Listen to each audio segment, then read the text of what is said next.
Hello everyone, I'm Jack Fisher and welcome to my world. And as a lifelong lover of sports, I also have a soft spot for sports movies.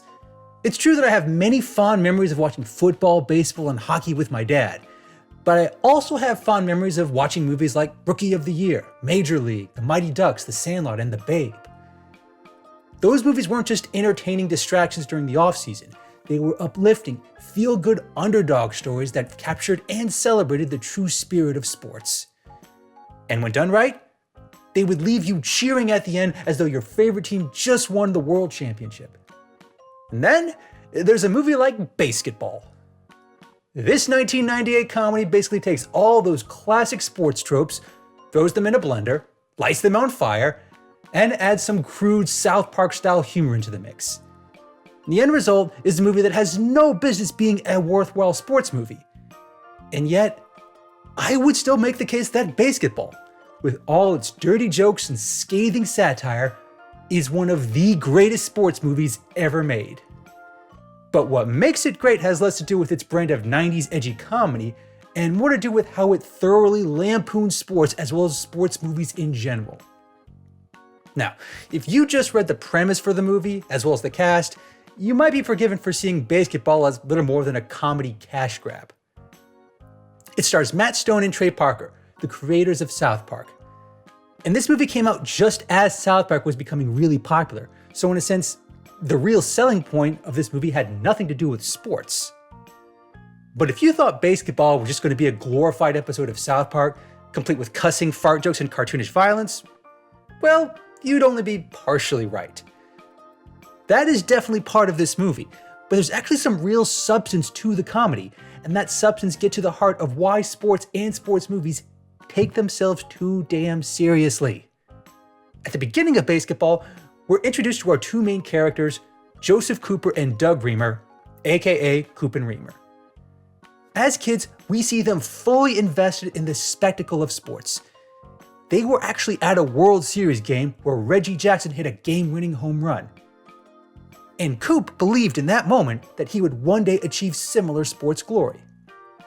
Now, this is the first and last instance where BASEketball follows a familiar formula for a sports movie.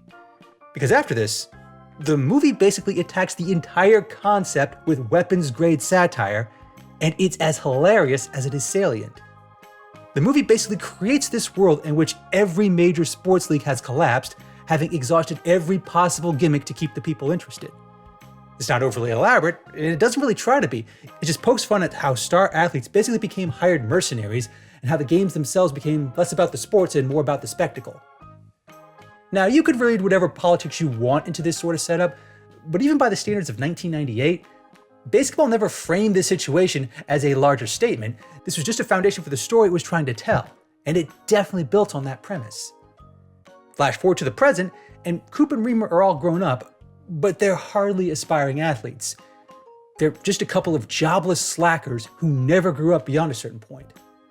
They make that hilariously clear when they crash a high school reunion, only to find out that everyone they graduated with is making progress in their lives, and they are not. In essence, these two are not the kind of people who could ever become star athletes, nor would anyone want them to. They're even painfully aware of their shortcomings, practically laying them out while shooting hoops in a driveway. But it's in this same moment where the foundation for a sport like no other is forged.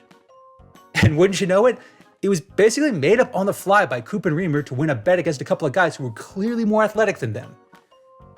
Now, you don't need to know all the details or intricate rules. You just need to know that the game they created plays to all their strengths, as well as slackers just like them. Because BASEketball really isn't about how big, strong, or athletic you are. It largely revolves around your ability to make a basket while your opponent tries to do or say anything that would make you miss. Now, pretty much anyone can stand in place and shoot a basket, and pretty much anyone can say or do something obscene to distract their opponent. So in essence, this game really is for anyone, including a couple of slackers like Coop and Reamer. This game, which again, they literally made up on the spot, starts to find an audience, and Coop and Reamer actually manage to tap into something that excites the public. Eventually, they team up with a wealthy businessman, Ted Denslow, to make it a national sport.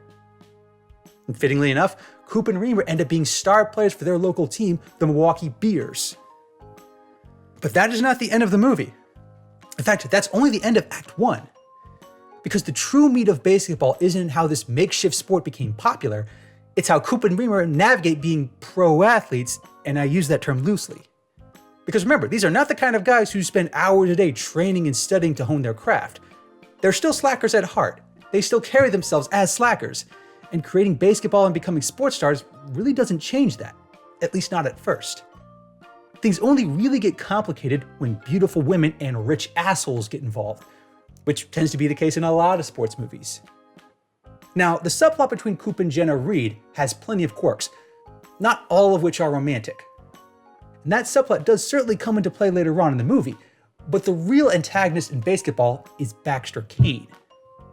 And he's basically a much more evil version of Roger Goodell on crack. He doesn't just want to change the sport so that it can become a profit-hungry spectacle like every other major sports league. Kane seems intent on doing everything that every major villain in every sports movie has ever done. He wants to be able to trade players and buy championships like the New York Yankees.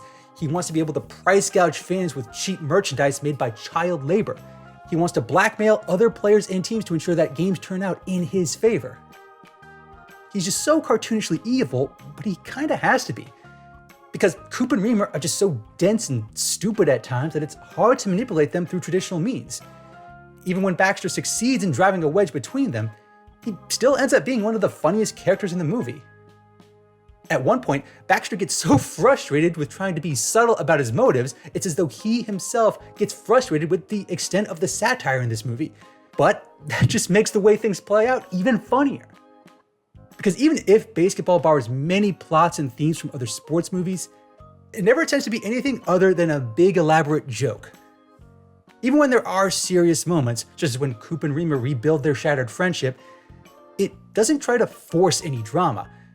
It really embraces the absurd nature of the plot, the premise, and the quirky sport that is basketball. And, most importantly, it makes everything work while still being a quality sports movie at heart. Even with the heavy satire, basketball takes every opportunity to touch on every overplayed trope. It has Coop and Reamer triumph early on when they create the sport. Then they undergo a terrible fall, as many athletes and teams often do in similar movies. But they ultimately fight their way back to the top, coming from behind in the process. It has the beats of a standard underdog story and the drama of a legendary championship run. This one just happens to involve more dick, fart, and poop jokes. That's just what you're bound to get when the creators of South Park are involved. The fact that they make it work so well in a sports movie is just a further testament to Matt Stone and Trey Parker's comedy prowess. Integrating all this glorious satire and toilet humor with sports is triumph enough, but if there's one thing that further sets basketball apart from any other sports movie, it's the psych-outs. And I will go on record as saying that the psych-outs alone make this movie worth watching. They're basically the ultimate vehicle for this movie's brand of humor. As per the rules of basketball, the opposing players can do or say anything to make their opponents miss their shot. That means Stone and Parker pull out all the stops in their comedic arsenal, some of which are elaborate and some of which resort to just making jokes at the expense of their friend Squeak Scolari. Whatever form it takes, it doesn't ultimately matter how gross or crude it gets. So long as the opponent misses their shot, that's really all that matters. And the fact that it's so funny is just a nice bonus. Also, quick side note, I was in middle school when this movie came out. And for a time, my friends and I would often tease one another by saying their mom was going out with Squeaks. And if you got that joke, you definitely saw basketball. And if you didn't, well, that often made it funnier by default. And in the end, that's a perfect summation of the legacy that this movie has left. It didn't really become a huge franchise like the Mighty Ducks, nor did it really try to be. The way it plays out, the way it ends, even as a kid, I understood and appreciated the heavy satire.